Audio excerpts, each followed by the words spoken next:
Merci. Comme on vient de me présenter, je suis Monseigneur Sébastien Joseph Muyengo, comme j'aime le dire, par la grâce de Dieu et la volonté du Saint-Siège, évêque du diocèse d'Uvira. Diocèse comprenant entre autres la commune rurale de Minembwe, étendue sur les 3 zones pastorales et territoires administratifs de Fizi, Mwenga et Uvira, dans la province du Sud Kivu. Nous venons d'apprendre la nouvelle de l'installation officielle des autorités administratives de la commune, de la dite commune, le 28 septembre 2020. Nous regrettons que cet acte, loin d'être de nature à faciliter la véritable paix dans les hauts plateaux, suscite au contraire beaucoup d'animosité dans l'étendue du diocèse et de la région, et même de la province et du pays, à cause notamment du traitement spécial réservé à la dite commune par rapport aux autres disséminés dans la région, à savoir Sange, Luvungi et Kiliba dans le territoire d'Uvira, Fizi, Misisi, Lulimba et Suima dans le territoire de Fizi et Kamanyola dans le territoire de Walungu. Et nous constatons que le territoire de Mwenga n'en a aucune.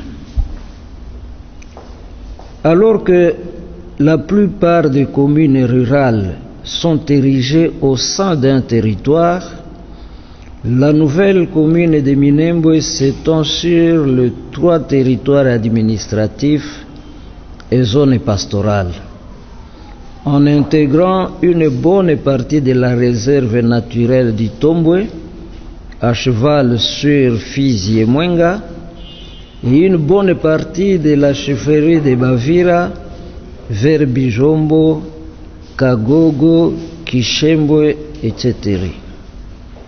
Sans oublier de signaler que la République compte 250 communes rurales, parmi lesquelles, à notre connaissance, seule celle de Minembwe pose problème. Dieu seul sait pourquoi. Pour nos populations, la commune de Minembwe est le dernier coup du maître après l'échec du pouvoir du RDC, du Rassemblement congolais pour la démocratie, RCD, de créer tout un territoire dans la province pour nos frères Banyamulenge, identifiés comme des Congolais d'origine rwandaise et d'ethnie Tutsi. Hier, c'était la question de la nationalité. Aujourd'hui, c'est celle de la terre. Mais si on peut attribuer la nationalité à qui la demande et la mérite, on ne distribue pas la terre sous n'importe quelle condition. Aussi, plutôt que parler de communes rurales, nos populations considèrent qu'il s'agit ici de terres ou territoires occupés par défi, ce qui constitue une humiliation pour elles. En ce jour où nous célébrons, je note que mon texte est du 1er octobre, en ce jour où nous célébrons le 10e anniversaire du rapport Meping sur les massacres perpétrés dans notre pays et dont les auteurs n'ont jamais été poursuivis, on se souvient dans la région de tous les sangs versés sur notre sol à cause de problèmes liés à la terre.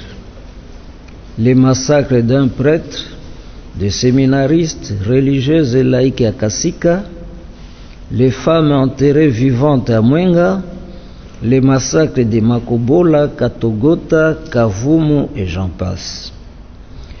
L'on comprend en même temps l'agenda caché derrière toute cette cérémonie organisée à l'occasion de l'installation des administrateurs de la commune de Minembwe. Comme cela n'a jamais été fait ailleurs, avec toutes ces autorités, tant au niveau national que provincial, et même de l'armée, ayant rehaussé de leur présence l'événement, couronné par la présence de l'ambassadeur de la plus grande puissance du monde sous les drapeaux des Nations Unies. Ce qui donne raison à ceux qui parlent du complot international contre notre pays. Avec nos populations, nous nous posons dès lors ces questions. Il y en a 5. Que dit le président de la République, M. Félix-Antoine Tshisekedi, à ce sujet? Va-t-il continuer à affirmer qu'il n'y est pour rien dans cette situation parce qu'elle date d'avant son arrivée au pouvoir? Lorsqu'on devient président de la République, on prend en charge le destin du pays avec aussi bien son passé, son présent et son avenir. Concernant la commune de Minembwe, on ne cessera pas de s'interroger sur la responsabilité du président Félix Tshisekedi quand on sait que le maître d'œuvre de l'entreprise est celui-là même qui est à la tête du ministère de la Défense et des Réformes institutionnelles depuis le règne de son prédécesseur jusqu'au sien. Puisque le programme est de 100 jours, le problème de la commune de Minembwe constitue un test pour les chefs de l'État. On se demande pour qui roule-t-il? Pour le peuple d'abord, comme le jurait son père, ou pour ceux qui, comme on l'attend, l'ont placé au trône afin de se servir de lui pour en arriver là. Nous craignons que s'il laisse faire les cas de Minembwe, le processus du démantèlement du pays ou de ce que l'on appelle la balkanisation soit amorcé avec sa complicité.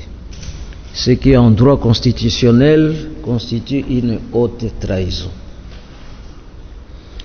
Que disent nos députés, nos élus députés et sénateurs des territoires concernés? Nous félicitons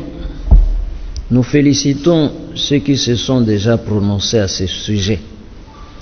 Mais on peut se poser la question de savoir où étaient-ils lorsque les décisions étaient prises au Parlement, si jamais elles y étaient prises. Encore que ce n'est pas sur les réseaux sociaux qu'on les attend dans ce genre de questions, qui ne relèvent pas de simples opinions personnelles, mais plutôt de véritables débats parlementaires aboutissant à des votes de décision.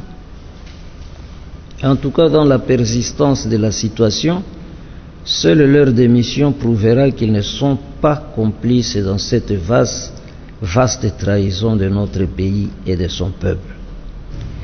Mais que disent aussi les autres députés et sénateurs?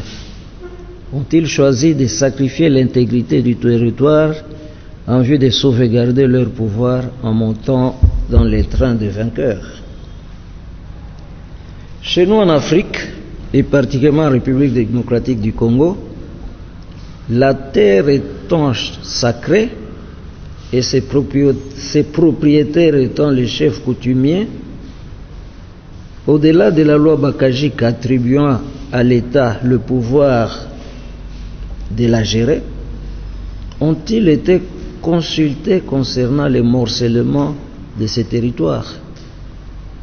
Que reste-t-il encore de leur pouvoir de gardiens de nos terres si les choses doivent se passer de cette façon? De l'ONU et son Conseil de sécurité, que pouvons-nous encore attendre, espérer, concernant la question de la paix véritable dans le haut plateau de Fizi, Mwenga et Uvira? À moins de ne pas connaître les populations habitant ici, sont-ils convaincus que c'est cela la voie juste pour parvenir à une paix véritable dans cette partie du pays? Enfin, Que disent nos frères Banyamulenge? Après tous ces chemins de dialogue pour la réconciliation et la paix que nous avons parcourus, tant au niveau civil, les conférences, ateliers, réunions, au niveau religieux, rencontres, prières écuméniques et dialogues interreligieux, au niveau politique, dialogue intercommunautaire, dialogue intracommunautaire, etc., etc. Comment allons-nous vivre désormais en nous regardant les yeux dans cet espace où déjà les conditions de vie et de convivialité n'étaient pas assurées? Dans sa dernière encyclique intitulée Fratelli Tutti, tous frères, le pape François nous appelle à la fraternité et à l'amitié sociale qui passe par l'accueil des uns des autres, qui évite l'exclusion des autres. Nous pouvons vivre dans la paix les uns aux côtés des autres dans ces grands et beaux pays que Dieu nous a donnés, sans nécessairement marquer chacun son territoire. Ayant choisi dans notre diocèse comme thème pastoral de cette année 2020-2021, je vous laisse la paix, je vous donne ma paix, Jean 14, 27, nous en appelons à la responsabilité des uns des autres quant à ce qui peut surgir comme troubles, violences, voire guerre dans la région. Pour nos populations de base particulièrement, nous les appelons au calme et à renoncer à toute voie de violence pour privilégier davantage celle du dialogue qui reste un processus toujours lent et difficile, mais dont les fruits sont la paix, le pardon et la réconciliation. Avec mes prières et ma bénédiction apostolique, donnée à Kinshasa le 1er octobre 2020, 10e anniversaire de la publication du rapport Mapping, j'ai dit et je vous remercie.